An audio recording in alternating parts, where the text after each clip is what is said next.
everyone, and welcome to Positive by Design. Good people talking about real shit and easy to implement success methods. Hosted by Social Jane Media, brought to you by yours truly, Sarah Glenn. I am the creator and CEO of Social Jane Media, a certified social media marketing expert and the branding specialist that many entrepreneurs turn to. If you're looking for inspiration from other entrepreneurs and high-vibing humans, you're in the right place. So settle in, get comfy, and let's get started. In today's episode, we are talking with Aimee Glass. Aimee is a mindset and health coach. She is also the founder of A Glass of Natural Health and Wellness, a community of women breaking free and transforming to create healthier, happier, and more abundant lives. Aimee is also a muscular dystrophy warrior and an advocate for disabilities and chronic illness. She's on a mission to educate and inspire you to refill your glass and get your thirst back for life. Aimee, I am so super stoked to have you here with us today. Please share a little bit about you and how you got started with your business. Hi, Sarah, and I'm so happy to be here and be on this wonderful podcast. So I started my journey to the entrepreneurship and into this space less than 2 years ago. So I was not on social media. For my day job, I am in the police space. I'm in law enforcement, and my job sort of restricted me from being on social media because of the type of people I have to deal with, which are the perpetrators and stuff like that. So I was not on social media. Had no desire to be in a business. I had zero self-confidence. I was in a bad mental place. I was very burnt out and just knew that I wanted more. I didn't want to just disappear. And I felt like my light was just completely disappearing. I would look in the mirror and I just did not recognize myself. And I'm like, this needs to stop. And I was noticing people around me, especially the women around me, these incredible women in my life, their light was dimming too. And it could have been the pandemic. The pandemic, screwed around a lot of things. But also, I just think we just became so, in this bubble land, or we had something coming over our eyes, or something that was just taking our light out of us, and we weren't remembering the joy and love and all the things that life has to offer. And I'm like, you know what, this needs to change. I needed to change myself. I needed to heal, and I'm still healing, but I wanted to help others do the same. So that's why I created the community. And it's all about putting basic things into place that build up to big things to transform and break free from that mundane, that grind, that burnout, because a lot of people don't even realize they're in a burnout until someone actually points it out. They're like, do you know that you are actually suffering from a burnout? Because that is a proper body, physically and mental condition. A burnout's a real thing. That's why I got into the space. I wanted to help people. Also, because of my chronic illness, I also wanted to bring awareness and also build something for myself that I knew when I couldn't physically work in the corporate world anymore, that I could still help people, because that's why I joined the police force. I wanted to help the community. So building something that helps, provides, gives an impact to the world, that's why I developed it. I absolutely love that. And you're so right. Most of us don't even recognize when we're in burnout. No. I know that's exactly what was happening to me back in 2020, whenever I was at my heaviest, I was at my saddest, I was just all the things that I was unfamiliar with being, right? I didn't recognize myself, all of the things. So yeah, you're so right. Most of us, especially women, we don't recognize the burnout. And when we do, we typically do nothing about it. Yes. Because I think it's for many reasons is maybe we do nothing about it, is maybe we don't feel worthy to do something about it. We feel like we don't have enough time to do something about it. And we feel like, well, if I do have the time or energy to do something for myself, then I should be doing that for my family instead. when in reality, ladies, you've got to take care of yourself. Otherwise, you can't. I mean, if you're not running at 100% for yourself, you're not giving 100% to your family. That's just a fact. So we really have to get out of our heads and stop telling ourselves this lie that our martyrdom is a good thing, you know? No. Yeah. And I was exactly the same. Like I was taught to never give up, to like a lot of people say I have such resilience, and it's just drive, but it was such a drive to my detriment. Like having drive is really good, but when you just keep pushing, when you know you need to stop, you need to listen to your body. Like I've had mental health problems, I've had so many burnouts, and what you've just said, like we don't even recognize the burnout, like especially women, and we do nothing about it. And the only time someone does something about a burnout is when they have a physical mental breakdown. And then that is just so hard to come back from, like really bounce back.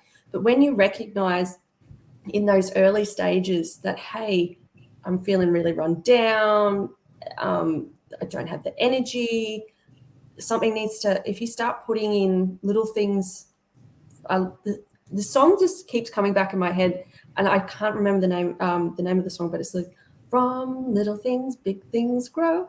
And like that always is stuck in my head. And it's so true. Like doing small little steps to look after yourself means that your cup is full, your glass is full, and that you're able to, then it's been overflowing, and then you can spread that to your family and to the people all around you. Like not just when you are good, when you are physically and mentally good, that energy, that positive energy, it's a magnet and it spreads. It's like a light, and everyone benefits around you, not just your family. Like anyone that comes into your space will benefit from it. So it's so important, and it all starts with well, it doesn't all start, but it starts with up here, and the mental side. So we were going to talk a little bit about negative self-talk today, and why the nasty bee, I like to call it the nasty bee, but why the nasty bee in your head is sabotaging your success. And you don't have to have a business for this to sabotage your success. It could be any career goal, it could be any fitness goal, it could be health goals, any success that you want in your life. This will sabotage it. She or he, whoever, like if you're a male, you can have a he. But even if you're a female, you could have in your head a bad male voice. It honestly depends on how it is. But if the inner self-talk, or that inner critic, which is what the psychology world calls it, is called the inner critic. If that person is constantly telling you that you're worthless, that you don't have power, that you've got nothing to offer, that you're ugly, you're fat, you're stupid, all those nasty, nasty things, then you can't move forward in life, because you don't have the confidence, you don't have that energy, you don't have anything. And once this starts becoming so toxic, the body starts becoming toxic. And you will start to notice that you get sick more, that you're in pain more, and for no reason, or you injure yourself more, or bad things seem to happen a lot more often. Mental health will be affected. It's absolutely incredible what happens when you change up here. Oh, 100%. I have been doing so much work lately on myself and just pouring into myself educationally and inspirationally. And it's incredible how powerful the mind is, and that mind-body connection that so many of us ignore. And if we really just took the time to sit with ourselves and not be afraid to, look inward. And at first, you might not like what you see. You might not like what you hear inside of your head. Most of us don't. It takes time to get used to that nasty bee in your head and finally get the courage to say, hey, enough already. You don't Off belong you here go. anymore. Off with you. Yeah. So that leads me into one of the questions I wanted to ask you. So clearly your focus is on mindset and natural health. Like, why is that? What got you there? Well, it probably all stems from so I have a rare condition. It's called Emery-Dreifuss muscular dystrophy. And it's so rare that I haven't actually physically met anyone. I've now virtually met people through the power of social media, but physically met someone. So I was basically a guinea pig from a young age, and they didn't even diagnose me until I was 14 years old. So they knew something was wrong, and they tried all these different things. I had a lot of lung problems because it affects my lungs, it affects your heart, it affects pretty much everything. And so I had all these problems as a kid, and it was just all, let's try this. It was such a guinea pig solution. And then when I got diagnosed, there wasn't any support in that anyway. Because it's so rare, there's just I have one specialist I see on a regular basis, who I've been seeing for now 20 years. And he's a lovely, lovely man. He's my cardiologist. But realistically, there's no one else. I've got zero support. So through the power of social media, I was able to connect with other people. So I had to learn from a very young age and I was heavily bullied as a child and into my teenage and into my adult life, that I had to look after me. And I didn't have to, because the doctors doctors are amazing, and nurses, they're all amazing, but they're amazing in their field. And what I try to tell people is that you can take on their advice, but doesn't mean it's everything. If you feel something's not right, you have the power to do your own research, to do things that make you feel better. So I learned, was it 2008, I think? I was very, very ill. I was in university, I was studying, and I was obviously stressed to the max, and that wasn't helping. But I had this condition that no one could figure out why I was so sick, and I was literally dying. I was in and out of hospital for over a year, and it just got to a point, and my mental health just deteriorated because I thought, this is all in my head. I'm not sick. This is clear. And I found the power of natural. I'm like, you know what? Medical world at the moment is not helping. I'm going to try natural world. And I found a fantastic naturopath who I still see today. And she opened my eyes to the power of the natural medicine and natural ways and healing and the mind and all that kind of stuff. Because I study forensic psychology, so I understand the mind side, probably more from a criminal point of view, but the mind side, so I understand. But she just opened my eyes to the natural world. So from then on, I did my own research. I'm always finding ways. I don't accept when I'm feeling bad. I don't accept it. I'm like, you know what? What's going on? Let's look at, is it my gut health? Is it something about inflammation? Because I have high levels of inflammation. So I started studying what can we do to reduce that naturally, because I didn't want to be on medication. And I found the anti-inflammatory diet. Mm-hmm. And that is absolutely amazing. But then I also found that mindset, and I did a wonderful program, a resilience program. It was actually through work because of what we have to deal with. And they're like, oh, your resilience level is really high for certain things, but not for other things. And so I'm like, you know what? It's all this mindset stuff. And I can tell you, if I'm having a really negative day, my pain levels rise. Yeah. As soon as if I do one of my lovely little tricks, which is normally laughing or singing to change my mindset, pain drops without any medication. So I could have an absolute cracking headache, because of like it's tension, it's stress, it's all those things. Mhm. I cuddle my beautiful fur babies. I laugh at something funny, drops right down, and sometimes completely disappears without That's so medication. incredible. And so many people are so quick to pop a pill. So I've got a headache, right? I've got to have my painkiller. Mhm. And that's a whole nother story. But yeah, so the negative self-talk is where it all starts. And once you switch that, once that changes, your whole world changes.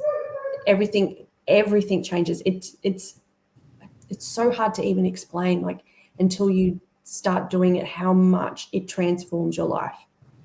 Yeah, well, and I think that's the thing with this kind of work is there's such a level of trust that you have to have in yourself because like you say, it's so hard to explain when you make that shift from the negative self-talk to all of a sudden you're learning to love yourself, you're learning to listen to yourself, you're learning to trust yourself. Like those things don't just happen. You have to intentionally make an effort to do them. And it's uncomfortable at first, but they don't just naturally happen. Like we've been ingrained, from society or whatever the, case may be to be judgmental on ourselves, on other people. And it's just really an unfortunate fact of life. And people like you and me, like we're really trying to help other women recognize like it does not have to be that way. If you don't like your story, you can change it. You have the power to change it. Like it's insane the power of the mind. Let's unlock it. Yes. And like the whole judgmental thing, like my job is to judge. My job at my corporate job is to judge. I have to judge situations. I have to judge whether a person's going to potentially what their risk level is to the community. Like I am constantly judging, and it's so hard for me to switch that off. Mm-hmm. And so because I was so in such a toxic mindset not that long ago, and I'm just like, this is horrible. This is so horrible. I'm making judgments about people. I'm making judgments and the negative self-talk to myself. Holy moly. Yeah. It was like serial killer level. Like it was so bad. It was so bad. And I knew it had to change. But it wasn't until I said, this has to stop, and me taking action. Yeah. You saying that it needs to change, unfortunately, that does help a little bit. When you admit that there's a problem, that's the first step, but actually taking action. So the amazing thing about negative self-talk is that it can change. And the reason why it can change is because 99.9% of it is lies. It's your brain through neuro-linguistic pathways that have been developed through your environment or through people telling you things or all these things. And most of these are developed when you're a child and sometimes teenage years. And once they're developed, if you think of it like a highway, it's especially for negative stuff, it just constantly goes. And because your brain, you know what, that's a negative pathway. Yep, this is an easy pathway. I know how to get there. So that when you go, I'm going to put a roadblock in that, I'm going to stop the flow of traffic, the cars are going to start slamming into it. It's like, this is the way I go. So it's going to start slamming into it and crash, and you're going to feel the resistance is going to be quite strong when you first start. But trust me, it does. If you keep going, it does change. And I came up with, so obviously I've said that I've had really bad self-talk. Like I like to coin myself a recovering self-hater. Or self-abuser, and that it's never going to change. It's not going to change overnight. It's still something I work on constantly, and I still have bad days. Everyone has a bad day, and I just want to remind everyone, you don't have to be, and there is no words that's called perfect. Nothing is perfect, but you are allowed to have a bad day as long as you know how to bounce back. So I developed a couple of ways through psychology background and through research and through all the therapies and stuff all the programs that I've done, that helps with negative self-talk. So I've come up with the IACT process, and neuro-linguistic reprogramming, which is NLP, which is obviously a lot of science behind that, and then self-care.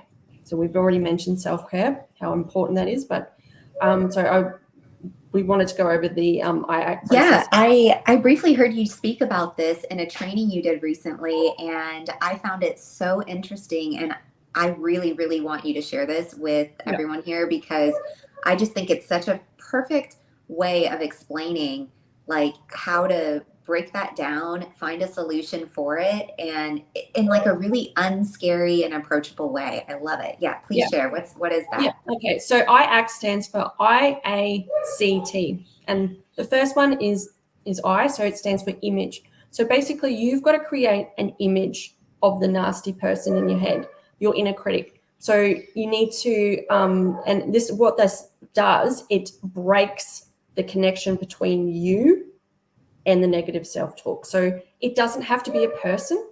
It could be an object. So it could be, you could have it as a dark light, or you could have it as, I've heard someone say it was a nasty teacher. A teacher that bullied them or something like that, or someone that bullied them as a child. Or for me, it's myself, but in like goth form. Like it's kind of like, she looks like Morticia. She's very, very dark, and and her name. And when you come up with your with your image, you need to name it. So it could be any name that pops in your head. Don't think too hard on it. It will come to you. Like they'll probably tell you what they want to be called. They probably want to be called fantastic so-and-so or something like that. But mine, for some reason, mine was Charlie. I don't know why, but since a teenager, her name was Charlie. And when you create that image, it breaks that from your true self. So, and the last one is T, but so create that image, and you need to, like, what do they look like? What are they wearing? Or if it's an object, what does it look like? What is it doing? What is their body language? Like all these things, like really, really picture it. And like in one of the boot camps that I did for this, which is a bit more in depth, we did the exercise of writing this down, of creating the image, like really creating that image. So the next one is awareness. So when you've got your image and the name, you'll be able to start becoming aware of when the image is talking and when your true self is talking. So, and you can get to a point where you can go, all right, for me, I go, all right, Charlie's talking. Off you go. I let her speak, and then I just go, you know what, love? No. I put her on the next one, which is C, cross-examination. As you can tell, police background. Cross-examination. So, law enforcement background. I'm not a police officer. I have to remind people that, because some people are like, oh, you're a police officer. No. I'm a civilian I do a particular area. But yeah, so cross-examination. So the reason why negative self-talk is so damaging and so powerful is because it goes unchallenged. It goes unchallenged because we don't have someone unless you do have two voices in your head, which is all right if you do. But if you were saying the nasty things that you say to yourself to a person, someone else would be going, shut up. Yeah. Hey, watch your mouth. Watch your mouth. Who do you think you are? Or someone else would come in and go, whoa, you need to stop. Yeah.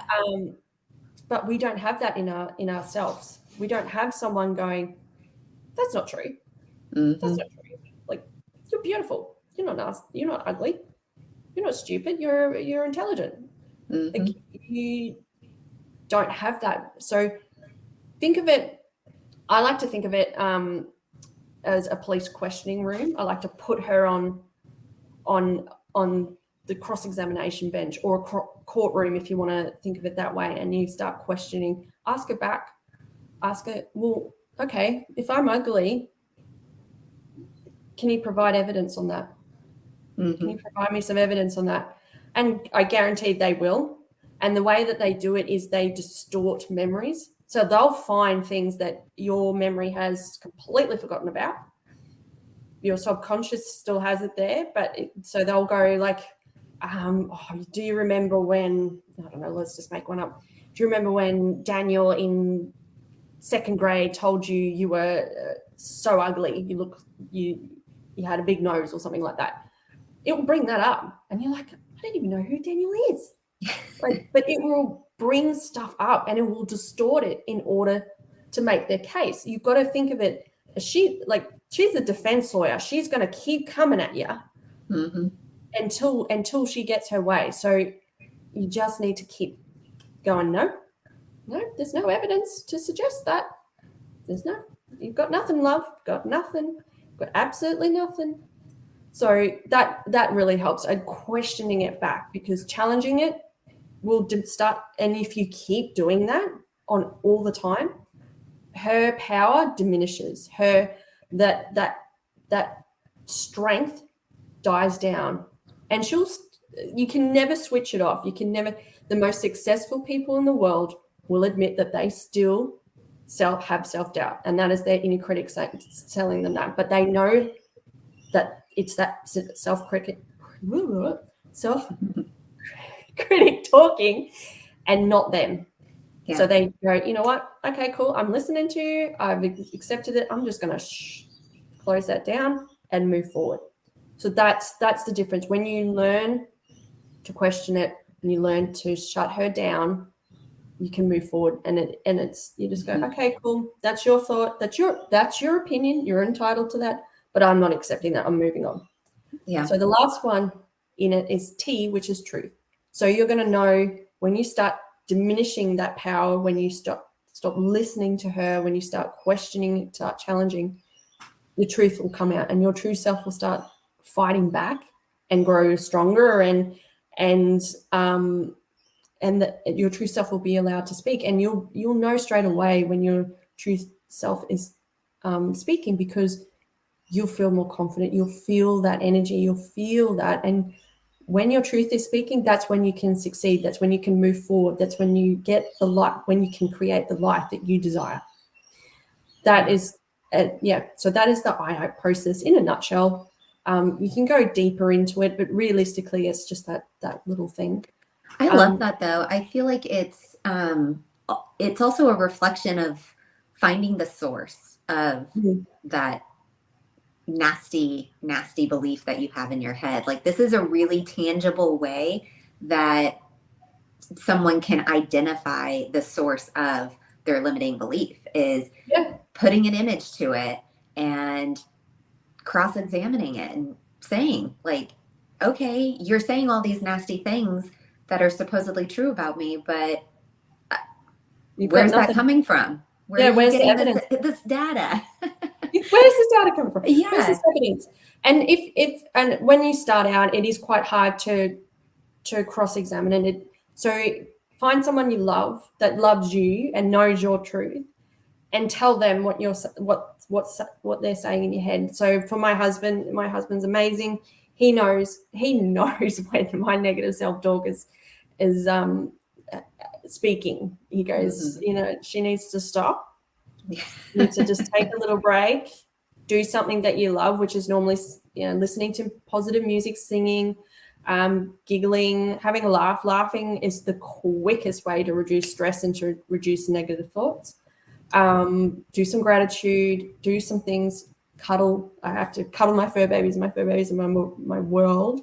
Or even just going outside, and I live near the beach, so I can go and see water. And there is a lot of research with the power of seeing water and how it calms you down.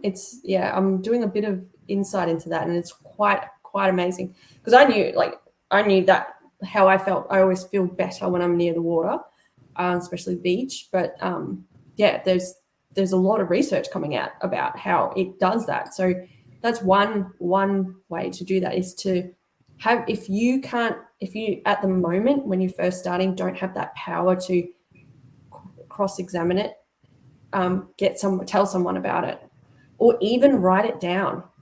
Try and, if you're very analytical like myself, write it down and then write the opposite. So I'm so ugly, I'm beautiful, I'm so stupid, I'm intelligent, and even provide facts like, say for me, I'm so stupid, I'm intelligent, I have degrees, I have blah blah blah, and write your accolades down. And it's like, oh yeah, because sometimes you've got to remind yourself of how amazing you are.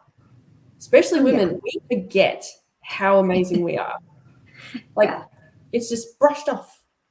I mean, there's a lot of us don't hold value to the things we do. Like, unless it's this big grand thing, then it's valuable. But the little stuff, like the fact that you were able to do 3 loads of laundry, cook dinner, do your full-time job, and build a side business, and you're not patting yourself on the back for that? Come on. You know? Women, you're amazing. You're a superwoman. Yeah. We have got to just be better about that. If you just got out of bed, like if you are someone who suffers chronic illness, if you just got out of bed and yesterday you didn't, that's a win. Celebrate it. If you were able to wash your face, brush your hair, put on something, and just move to the couch, and that's where you stay for the rest of the day, that's a win. Whatever, you've got to acknowledge your small wins, because small wins lead to big things. From little things, big things grow. That just constantly plays in my head. From little things, big things grow. So that is the IAC process in a nutshell. And then the next one was neuro-linguistic reprogramming, or NLP. That is so powerful. That is, scientifically backed. So that's all that kind of thing. So I have been remapping my brain to a positive mindset, and trust me, that is in itself a lot of work, but it is so doable. I have an app that is a paid app, that it's not something I affiliated with or anything like that. It's from a clinical neuropsychologist who developed it. I think he's still alive, but if he's not, he's probably in his 80s, but he's amazing. He's written lots of books, and he has this app, and it's basically you just listen to it while you're doing your everyday stuff, and it's working on your subconscious level. And eventually I will be doing that stuff for my clients, because the power of neuro-linguistic reprogramming is so amazing. But you can start, you don't have to get the app. You can just start by writing down positive things about yourself. And even if you don't believe them, if you say them to yourself, especially in the mirror, if you say them to yourself every day, eventually you will, because the brain doesn't realize whether it's true or not. It's true. It is true, but your brain can't just like what's real and what's not. It will go, okay, cool, all right, you are beautiful, you are intelligent, and if you keep saying those things every day, and I say these things every day to myself, every day. I've got Post-it notes on my computer. I've got Post-it notes on my mirrors. I watch a vision movie every day that has my goals in it, but also reminds myself how well I'm doing, which I need to do. Like, everyone has meltdowns. I had a meltdown last week. Because it happens. It happens. You get overworked, you get overtired, fatigue, all the things, and you just go, oh, and your brain just shuts down. But I recognized that, and I stepped away, and I watched something funny, and I cuddled my fur babies, and I cuddled my husband, and I felt better, and the meltdown stopped. So it was like well, and I think that's really the biggest takeaway from, a conversation like this for anybody listening is it's always going to take some work, and it's always going to take that intentional effort. And it's not that we're getting rid of the negative self-talk, with this one task, you can get rid of it forever. Everything. No, what we're sharing with you is that there are so many tools out there that can be used to your advantage to help snap you out when you're feeling funky. And most of these tools are free, they're attainable, like they take less than 5 minutes. I mean, that's the thing that I think most of us either don't recognize or maybe don't even know or are aware of is how easily accessible reprogramming your mind and creating a better future for yourself can really be. Yeah. Like, yeah, I didn't know until I started. Same. I didn't know. And I'm now getting to a level. I'm connecting with a lot of spiritual women, and I've got a lot of stored trauma. I admit that. I know that. It's part of my job. Like, I'm exposed to horrific things, and also from the, like I've mentioned, the bullying and I've been suicidal. I've had eating disorders. Like I've had all the things. So when I say to someone, I can relate to you, I can. I've been there. I've walked the walk. I know how bad it can be, and I know how good it can be. So trust me when I say it can change. And your negative self-talk is going to go, no, it can't, love. This is how you are. It can. It really can. And it really starts, if anything, if you only take one thing from today, is taking care of yourself. It starts with that. And like Sarah, have you mentioned the self-care thing? No, not yet. I was gonna let everybody know. Yeah. So self-care is something I never used to do. Some of the we're going to share a freebie, an ebook on self-care, but some of it I did anyway. Like, it was things, but I was doing it not for my benefit. If that makes it's hard to explain. I was doing it as a punishment, not as a reward or how to feel good. So you'll understand if you look into it. But some of these are so simple. They're so simple. And I can tell you one of them is drinking water. Drinking water. And everyone's like, that is not a self-care tip. Yes, it is. Your body is made up of 70% water. And if you are dehydrated, you are not going to feel good. Your brain can't function. You are not going to be productive. You're not going to be. So then if you don't feel good, and if you're not being productive, especially if you're an entrepreneur, but even if you're just in your everyday working life, then that negative self-talk is going to be able to speak louder, because they're going to go, well, you're hopeless. You're useless. You can't do anything. So it's so simple. Such a simple thing, drinking water. People don't do it. It blows my mind that people it's shocking. It's shocking. I'm just like, how can you not like water? I love water. Like, how can you not love something that's such a life force? It's something that's so essential to our life. Like, how can you not like that? Anyway. Well, and it really boils down to, I heard this quote the other day, and I believe it was by Louise Hay. She is one of my absolute favorites when it comes to listening to audiobooks and just, reading her materials. But it was, the quote was, just because you've believed something for a long time doesn't mean you have to think it forever. Yeah. And 100%. That literally goes with everything in life. Like, that's your workout regimen. That's how you're eating. That's how much water you're drinking. It's how you speak to yourself. It's every single thing you do in life. Just because you've believed it for however long, could be your entire life, could be the last 6 months. It doesn't really matter. If you don't like it, you don't have to keep thinking it forever. Like, there's so much power in that statement, and to know that is true. Like, that's not something people say just to make you feel better. Like, no, there's truth in that. And 100% true. Limiting beliefs are a prison. Yeah. Limiting beliefs are a prison, because fear is a limiting belief. And even something like something your parents believed in doesn't mean you have to believe in.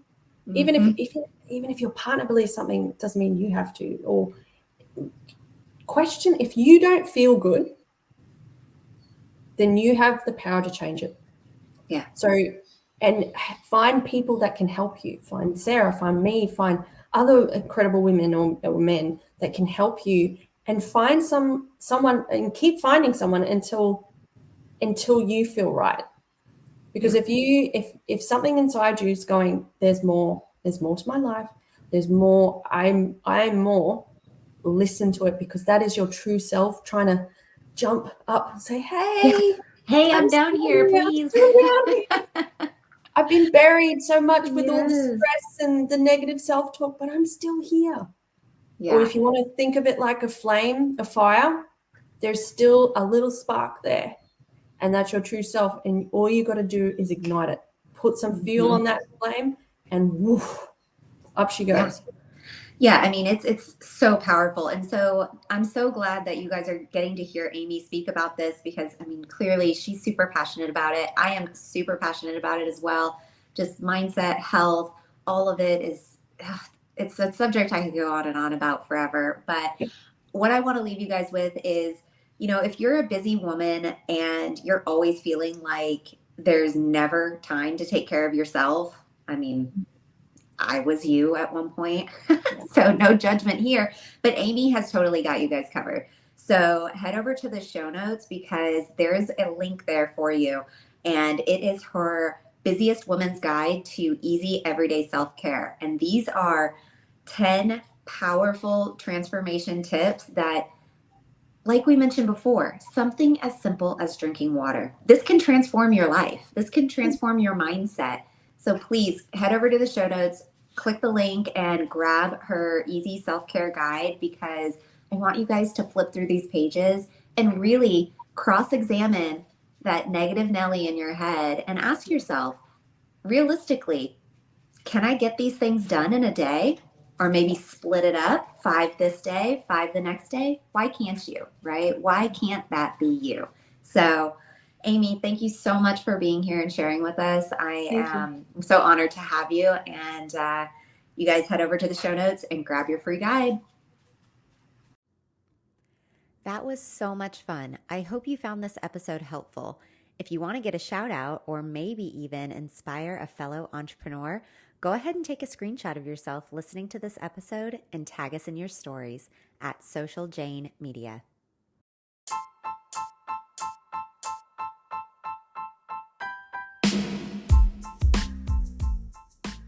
Positive by Design is brought to you by Sarah Glenn, CEO of Social Jane Media, a branding and business coaching agency that teaches you how to discover your authentic brand, lead with value, and build the business you desire. If you're ready for more, head over to the Social Jane community. Link is in the show notes. I'll see you inside.